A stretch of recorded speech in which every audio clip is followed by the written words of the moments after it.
Untuk kelompok 8, boleh silahkan dimulai.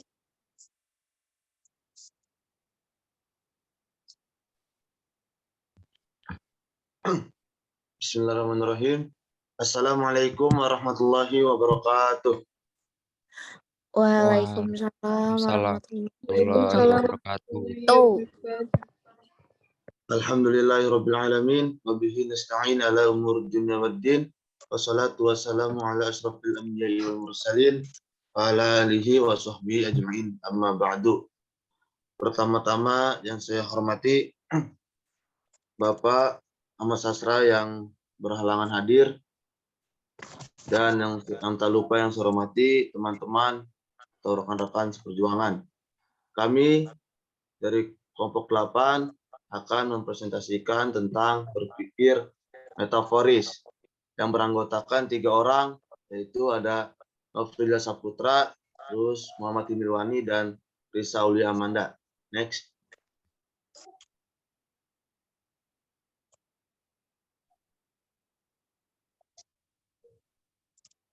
Ya, yang pertama ada latar belakang masalah yang akan dijelaskan oleh Nofriza Saputra. Waktu dan tempat dipersilakan. Baik, terima kasih. Di sini saya akan menjelaskan sedikit. Yang pertama itu latar belakang masalah. Kurangnya pengetahuan tentang apa itu metaforis. Yang kedua, tidak ada yang tahu jika metaforis bisa dihubungkan ke dalam Al-Quran. Boleh di next.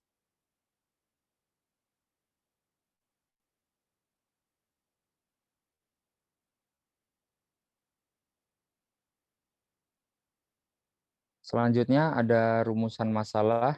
Rumusan masalah yang pertama, bagaimana konsep metaforis? Rumusan masalah yang kedua, mengapa metaforis bisa berhubungan dengan ayat dalam Al-Quran? Yang ketiga, bagaimana implementasi metaforis dalam kehidupan sehari-hari? Boleh di next.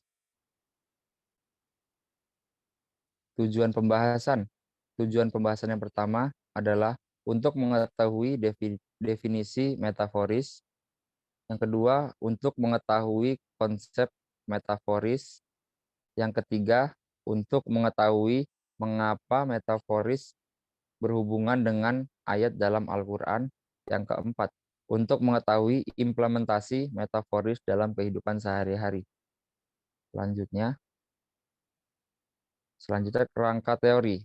Mengutip buku Diksi dan Gaya Bahasa oleh Goris Keraf, metaforis adalah semacam analogi yang membandingkan dua hal secara langsung, tetapi dalam bentuk yang singkat. Fungsi metaforis tidak mesti menduduki fungsi predikat, tapi juga bisa menduduki sebagai subjek ataupun objek. Lanjut.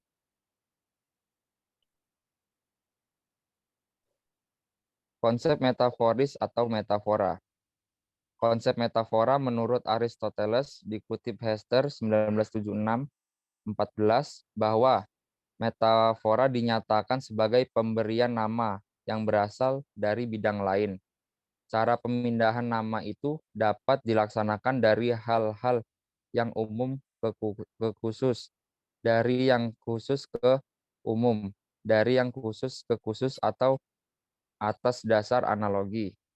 Konsep metafora menurut Shirley 1979 yang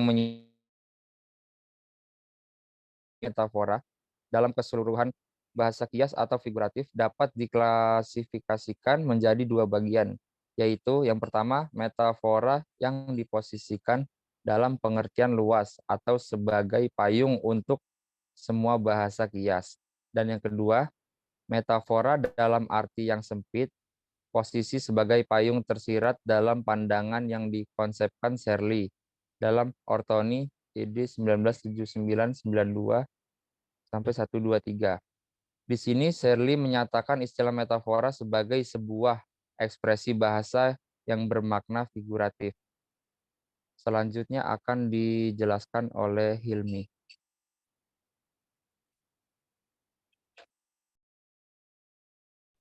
Next. Alia, coba tolong next. Ya, selanjutnya ada metaforis dalam Al-Quran. Secara garis besar, terdapat dua unsur penting dalam bahasa Al-Quran, tidak lain hakikat dan majaz. Kajian dua unsur ini diberikan lingkup sendiri dalam linguistik Arab, yaitu dalam ilmu al-bayan. Dalam istilah bayan, bentuk metaforis disebut dengan istiarah dan merupakan bagian dari kategori majaz. Al-Akhdari mendefinisikan metaforis sebagai berikut. Lafal yang digunakan pada selain tempatnya karena adanya hubungan persamaan sebagaimana contoh. Ra'aitu asadan, yang berarti saya melihat singa. Pada contoh tersebut, manusia diibaratkan singa karena keberaniannya. Ketika dipelajari lebih dalam lagi, tidak dapat disangkal bahwa setiap bahasa mengenal kata atau ungkapan yang bersifat metaforis. Termasuk bahasa yang digunakan dalam Al-Quran telah difirmankan di dalam Al-Quran bahwa ia turun dalam bahasa Arab. Kosakata yang digunakan umumnya digunakan masyarakat Arab pada waktu turunnya. Karena susunan dan keindahan nada yang dihasilkan jauh berbeda dengan syair, memberi kesan bahwa bahasa Al-Quran berbeda dengan bahasa yang digunakan orang Arab kala itu. Next.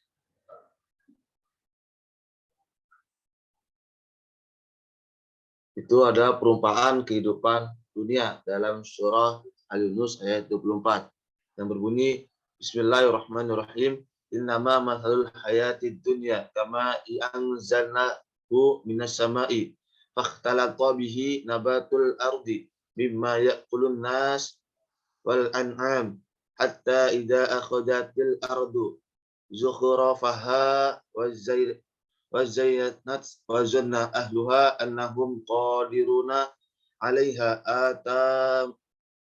أتاها أمرنا ليلا أو نهارا فجعلناها حشيدا كأن لم تغنوا بالأمس كذلك نفصل الآيات لقوم يتفكرون, yang artinya sesungguhnya perumpamaan kehidupan dunia itu hanya seperti air yang kami turunkan dari langit. Lalu tumbuhlah tanaman-tanaman bumi dengan subur karena air itu diantaranya ada yang dimakan manusia dan hewan ternak. Hingga apabila bumi itu telah sempurna indahannya dan berhias dan pemiliknya mengira bahwa mereka pasti menguasainya, memetik hasilnya.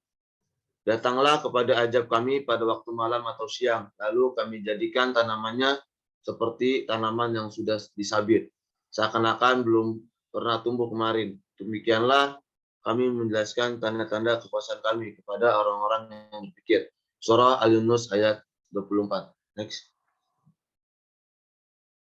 Selanjutnya akan dijelaskan oleh Saudari Risa Aulia Amanda. Baik, untuk implementasi metaforis, menyampaikan atau membandingkan sesuatu. Majaz metaforis atau metafora tidak menggunakan kata-kata penghubung seperti bak, laksana, bagaikan, dan lainnya, melainkan langsung menggunakan kata kiasan tersebut. Supaya lebih memahami majaz metaforis atau metafora ini, dalam kalimat yang digunakan sehari-hari, simak contoh majaz metafora berikut ini.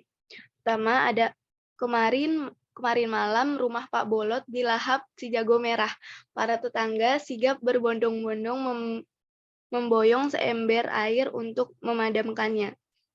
Dalam kalimat si jago merah ini berartikan bahwa itu api. Lalu yang kedua, meski kalah lagi, Erik yang mewakili Indonesia di Olimpiade Matematika Internasional tetap berlapang dada dan menyusun rencana untuk Olimpiade berikutnya. Artinya berlapang dada itu sabar. Lalu yang ketiga, tikus-tikus kantor itu memang tidak pernah jerak. Apa mungkin karena hukum di negara kita tumpul ke dalam sehingga hukuman mereka pun hanya sekedar dongeng saja. Arti tikus-tikus kantor ini ialah koruptor. Untuk selanjutnya ada kesimpulan. Jadi, ini ialah pemakaian suatu kata atau ungkapan untuk sesuatu bentuk objek di mana makna ini adalah makna kata yang muncul karena adanya proses tata bahasa. Lalu metaforis berhubungan dengan Al-Quran karena terdapat dua unsur penting dalam bahasa Al-Quran, yaitu hakikat dan majas. Di kehidupan sehari-hari tentang berpikir metaforis ini kita bisa mengutarakan lewat kreatif kita, misalnya seperti menulis buku atau berpuisi. Mungkin itu saja penyampaian diskusi kita.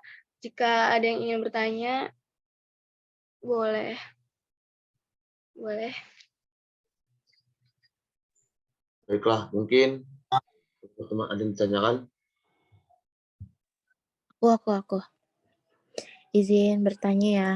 Ya, silakan Saudara Nandira. Bukan bertanya sih, maksudnya mau minta jelasin lagi. Apa sih yang dimaksud berpikir metaforis yang bisa kita tangkep loh, maksudnya ngerti kan?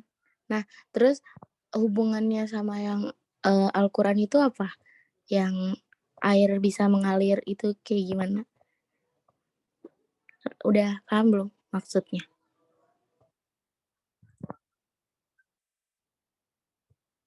Gimana Nandira? Coba ulang lagi, maaf. Jadi tadi saya belum nangkep apa itu berpikir metaforis.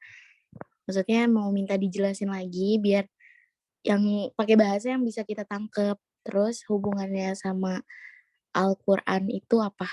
Yang tadi disebutin sama Hilmi. Iya, Nandira.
Coba lihat ke slide yang itu metaforis dalam Al-Quran, Alia.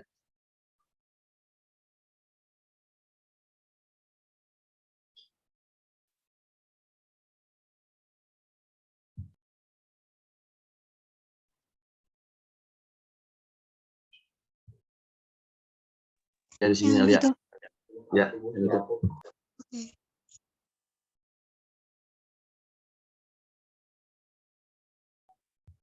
Ya, Nandira, saya akan jelasin ya metaforis dalam Al-Quran.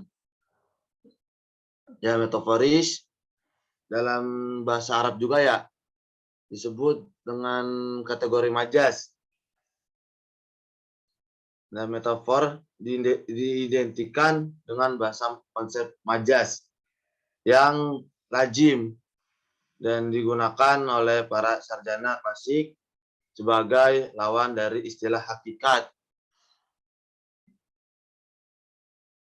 Terus berkaitan dengan persoalan majas, secara historis setidaknya ada 3 kelompok berbeda pandangan dengan memposisikan majas sebagai lawan dari hakikat.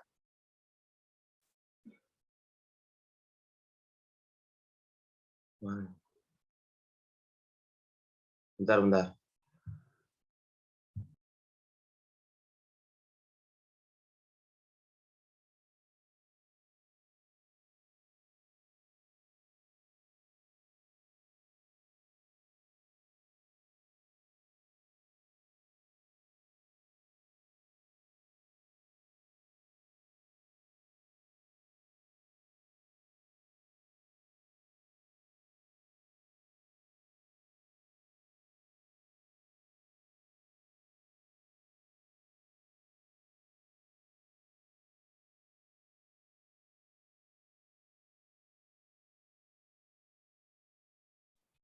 Ya, mungkin bentar gitu ya. Dalam kajian gaya bahasa Arab modern, istilah metaforis diidentikan dengan konsep majas yang lazim digunakan oleh para sarjana klasik. Oh.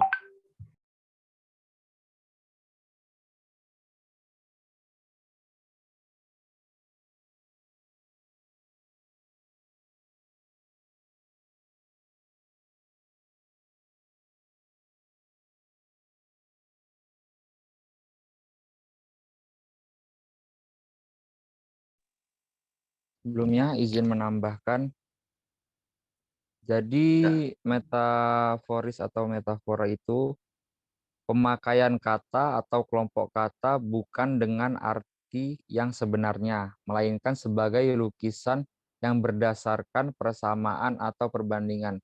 Jadi yang saya pahami dari berpikir metaforis ini, kita menggunakan kata-kata persamaan yang bertujuan agar memperindah dalam sebuah kata atau kalimat.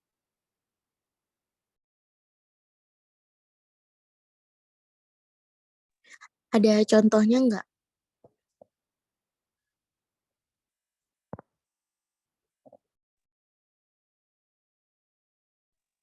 Sebagai contoh bisa di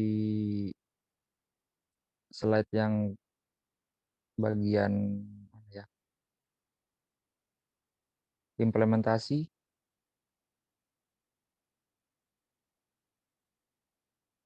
Aduh.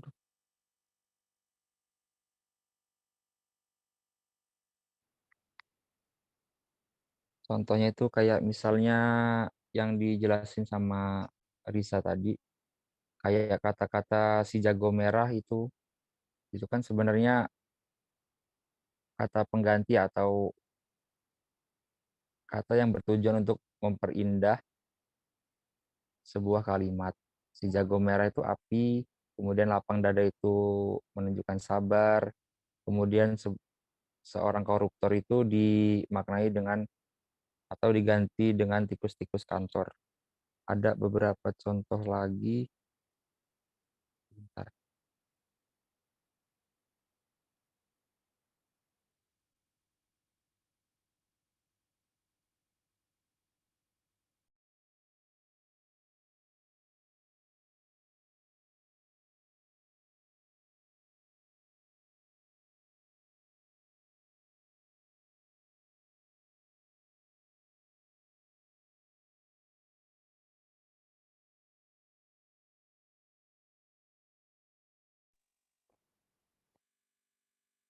Contoh yang akan saya tambahkan seperti Anton Be Happy namanya. Dia anak emas di keluarga karena prestasi yang dicapainya melebihi saudara-saudaranya yang lain. Padahal baru berusia 17 tahun. Jadi dari kalimat yang saya sebutkan barusan, digarisbawahi anak emas. Anak emas tersebut diartikan orang yang paling disayang dari sebuah keluarga yang masih berusia 17 tahun.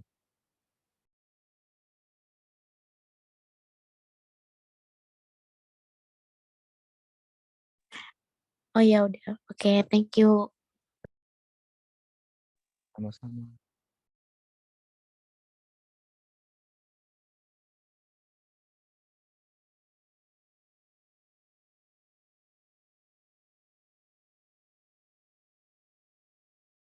Apakah ada yang ingin bertanya lagi?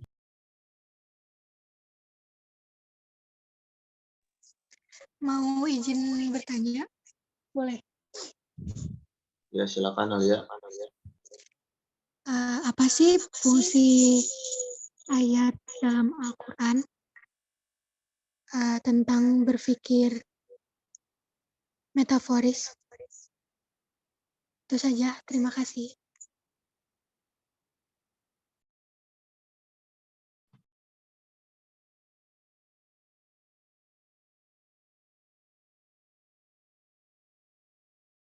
Izin menjawab, Alia.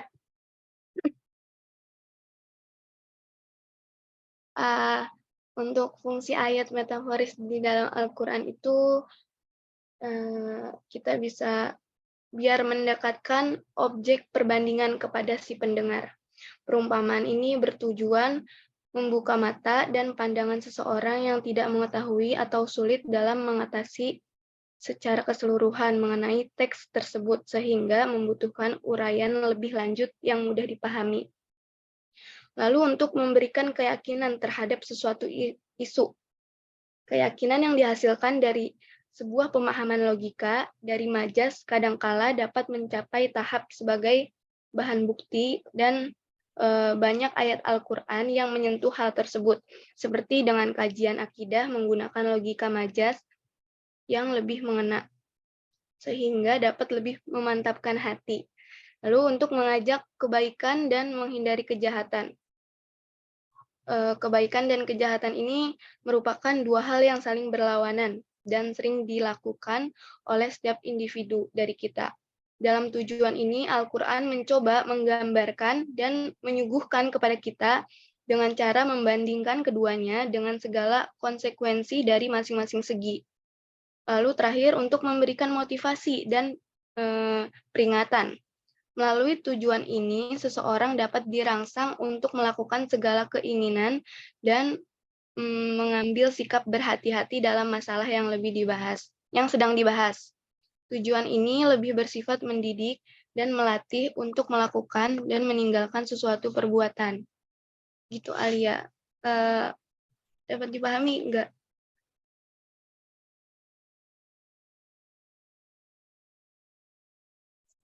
Bisa. Terima kasih, Risa. Oke.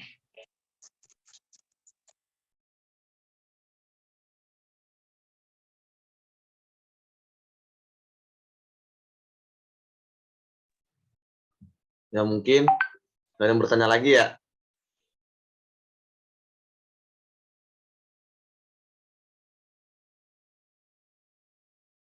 Alia, apakah langsung tutup aja bagaimana?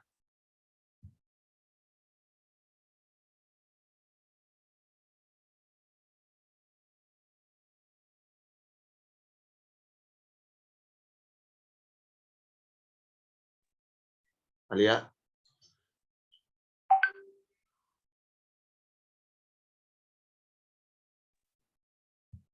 Mungkin karena waktunya udah hampir habis, bisa ditutup aja, Hilmi.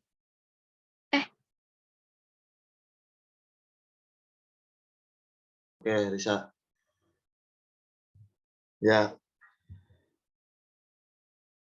Terima kasih atas teman-teman yang sudah masuk ke Zoom. Kurang lebihnya mohon maaf. Wassalamualaikum warahmatullahi wabarakatuh. Waalaikumsalam warahmatullahi wabarakatuh.